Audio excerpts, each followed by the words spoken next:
Welcome to NSG 229, Study Session 2, Developmental Theories. 1. Introduction. Various theorists have tried to describe growth and development from their own perspectives based on research findings, just like you try to find reasons why things are the way they are. They divided growth and development into various stages and described expected changes at each stage. In this study session, you will learn key concepts and stages of Piaget's cognitive developmental theory, Erik Erikson's psychosocial theory. Learning outcomes. At the end of the study session, you should be able to stages of Erik Erikson's psychosocial theory. 1. Explain the key concepts of Piaget's cognitive developmental theory. 2. Explain the stages of Piaget's cognitive developmental theory. 3. Illustrate the developmental crisis and tasks in various stages of Erik Erikson's psychosocial theory. Cognitive child development theory. Jean Piaget developed an interest in the intellectual development of children. Based upon his observations, he concluded that children were not less intelligent than adults. They simply think differently. Piaget's stage theory describes the cognitive development of children. Cognitive development involves changes in cognitive process and abilities. In Piaget's view, early cognitive development involves processes based upon actions and later progresses into changes in mental operations. Key concepts of cognitive child development theory: schemas, assimilation, accommodation, equilibration. Schemas. A schema describes both the mental and physical actions involved in understanding and knowing. Schemas are categories of knowledge that help us to interpret and understand the world. In Piaget's view, a schema includes both a category of knowledge and the process of obtaining that knowledge. As experience happens, this new information is used to modify, add to, or change previously existing schemas. For example, a child may have a schema about a type of animal, such as a dog. If the child's sole experience has been with small dogs, a child might believe that all dogs are small, furry, and have 4 legs. Suppose then that the child encounters a very large dog. The child will take in this new information, modifying the previous existing schema to include this new information. Assimilation. The process of taking in new information into our previously existing schemas is known as assimilation. The process is somewhat subjective because we tend to modify experience or information somewhat to fit in with our pre-existing beliefs. In the example above, seeing a dog and labeling it dog is an example of assimilating the animal into the child's dog schema. Accommodation. Another part of adaptation involves changing or altering our existing schemas in light of new information. A process known as accommodation. Accommodation involves altering existing schemas or ideas as a result of new information or new experiences. New schemas may also be developed during this process. Equilibration.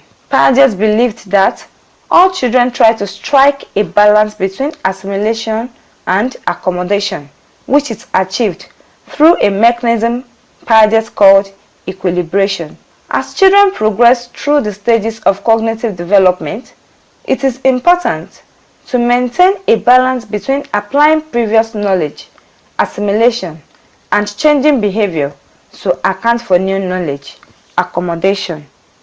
Equilibration helps explain how children are able to move from one stage of thought into the next, suggested that children think differently than adults, and proposed a stage theory of cognitive development. He was the first to note that children play an active role in gaining knowledge of the world. 2. Stages of the child's cognitive development. The sensorimotor stage, the pre-operational or preconceptual change, the concrete operational stage, the formal operational stage. 2.1. Sensorimotor stage. The first stage of Piaget's theory lasts from birth to approximately age 2 and is centered on the infant trying to make sense of the world. During the sensorimotor stage, an infant's knowledge of the world is limited to their sensory perceptions and motor activities. Behaviors are limited to simple motor responses caused by sensory stimuli. Children utilize skills and abilities they were born with, such as looking, sucking, grasping, and listening, to learn more about the environment. The sensorimotor stage can be divided into 6 separate sub-stages that are characterized by the development of a new skill. 1. Reflexes, 0 to 1 month. During this sub-stage, the child understands the environment purely through inborn reflexes, such as sucking and looking.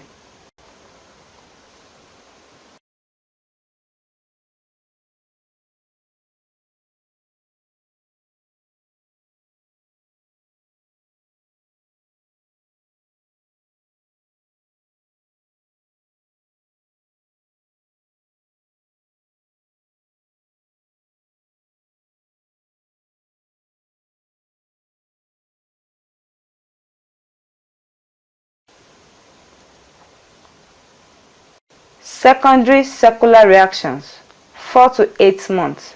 During this substage, the child becomes more focused on the world and begins to intentionally repeat an action in order to trigger a response in the environment. For example, a child will purposefully pick up a toy in order to put it in his or her mouth. 3. Coordination of reactions, 8 to 12 months. During this substage, the child starts to show clearly intentional actions. The child may also combine schemas in order to achieve a desired effect. Children begin exploring the environment around them and will often imitate the observed behavior of others. The understanding of objects also begins during this time, and children begin to recognize certain objects as having specific qualities. For example, a child might realize that a rattle will make a sound when shaking. 4. Tertiary secular reactions, 12 to 18 months. Children begin a period of trial and error experimentation during the 5th substage. For example, a child may try out different sounds or actions as a way of getting attention from a caregiver. 5. Early representational thoughts, 18 to 24 months. Children begin to develop symbols to represent events or objects in the world in the final sensorimotor substage. During this time, children begin to move towards understanding the world through mental operations rather than purely through actions. Pre-operational, 2 to 7 years. The child is engrossed in forming concepts through finding contradictions between new situations and their past experiences. The child thinks by using words as symbols, but logic is not well developed. 2.3. Concrete operational, 7 to 11 years. The child develops ability to communicate in language with shared topics, has more accurate understanding of cause and effect. The child can reason well if concrete objects are used in teaching and experimentation. She or he is able to learn operations of adding, subtracting, multiplying, dividing, and also operations that involve logical thinking basic to classifying objects and understanding how they are related. 2.4. Formal operational, 11 years to adulthood. She or he attains fully matured intellectual thoughts. The child can argue, follow argument, and see many varieties and alternate ways achieving their immediate intentions. Adolescents can think abstractly about objects and concepts and consider alternative outcomes. 2.3 Theory of Psychosocial Development. Erik Erikson, 1902 to 1994. Theory of Psychosocial Development is one of the best-known theories of personality in psychology. Much like Sigmund Freud, Erikson believed that personality develops in a series of stages. Erikson's theory describes the impact of social experience across the whole lifespan. Thus, his theory encompassed development throughout the human lifespan. He identified a crisis for each stage or potential conflict or challenge. These were based on four major organizing concepts, namely stages of development, developmental goals or tasks, psychosocial crisis, the process of coping. Erikson believed that each stage of development was focused on overcoming a conflict, crisis. Success or failure in dealing with conflicts can impact overall functioning. One of the main elements of Erikson's psychosocial stage theory is the development of ego identity. Ego identity is the conscious sense of self that we develop through social interaction. According to Erikson, our ego identity is constantly changing due to new experience and information we acquire in our daily interactions with others. Each stage in Erikson's theory is concerned with becoming competent in an area of life. If the stage is handled well, the person will feel a sense of mastery, which is sometimes referred to as ego strength or ego quality. If a stage is managed poorly, the person will emerge with a sense of inadequacy. In each stage, Erikson believed people experience a conflict that serves as a turning point in development. In Erikson's view,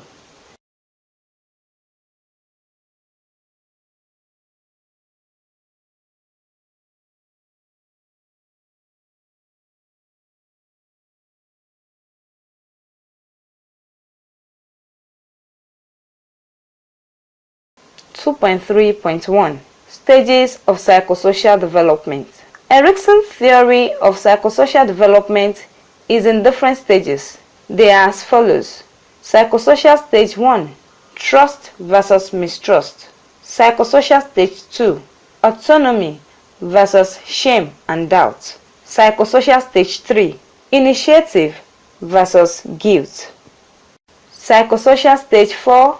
Industry versus inferiority. Psychosocial Stage 5. Identity versus confusion. Psychosocial Stage 6. Intimacy versus isolation. Psychosocial Stage 7.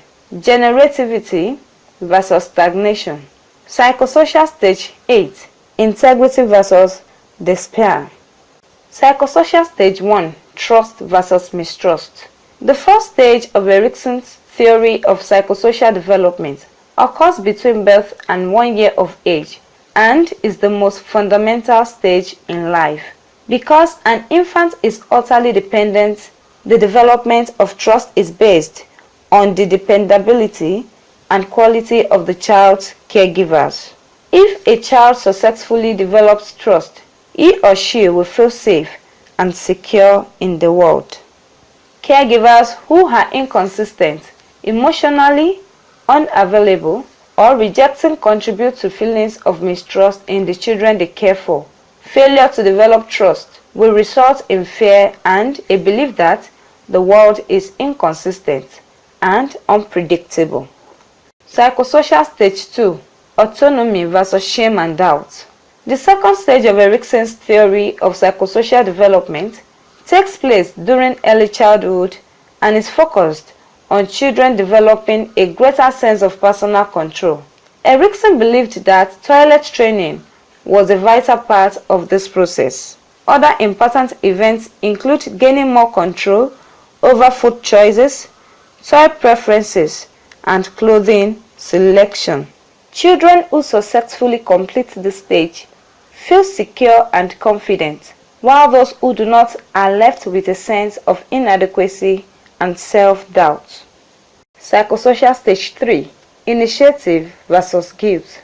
During the preschool years, children begin to assert their power and control over the world through directing play and other social interaction.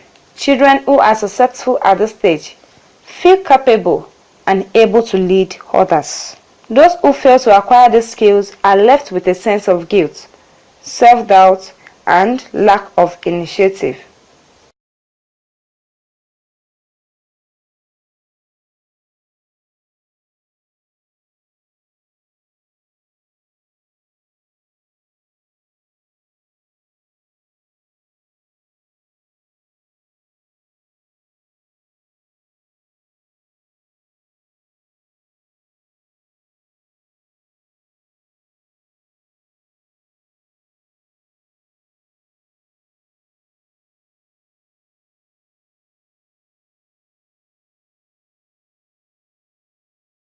Psychosocial stage 5. Identity versus confusion. During adolescence, children are exploring their independence and developing a sense of self. Those who receive proper encouragement and reinforcement through personal exploration will emerge from this stage with a strong sense of self and a feeling of independence and control.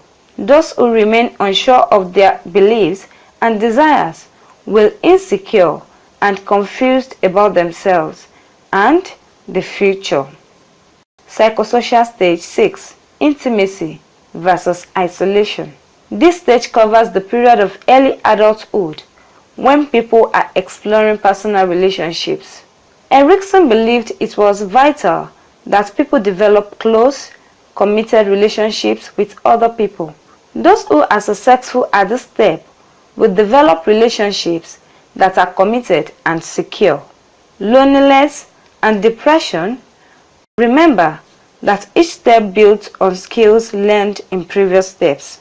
Erikson believed that a strong sense of personal identity was important to developing intimate relationships. Studies have demonstrated that those with a poor sense of self tend to have less committed relationships and are more likely to suffer emotional isolation, loneliness, and depression.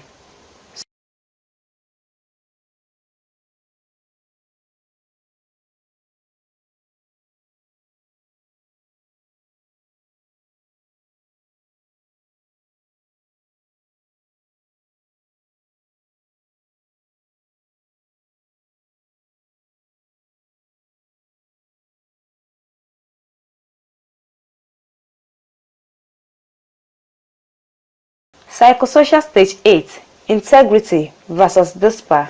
This phase occurs during old age and is focused on reflecting back on life.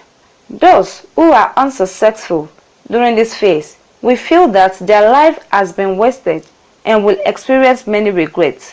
The individual will be left with feelings of bitterness and despair. Those who feel proud of their accomplishments will feel a sense of integrity. Successfully completing this phase means looking back with few regrets and a general feeling of satisfaction. These individuals will attain wisdom even when confronting death. Table 2.1. Showing the stages of a child's psychosocial development. Summary. 1. Jean Piaget developed an interest in the intellectual development of children. He came up with the cognitive child development theory based upon his observation. He concluded that children were not less intelligent than adults. They simply think differently. Key concepts of cognitive child development theory include schemas, assimilation, accommodation, and equilibration.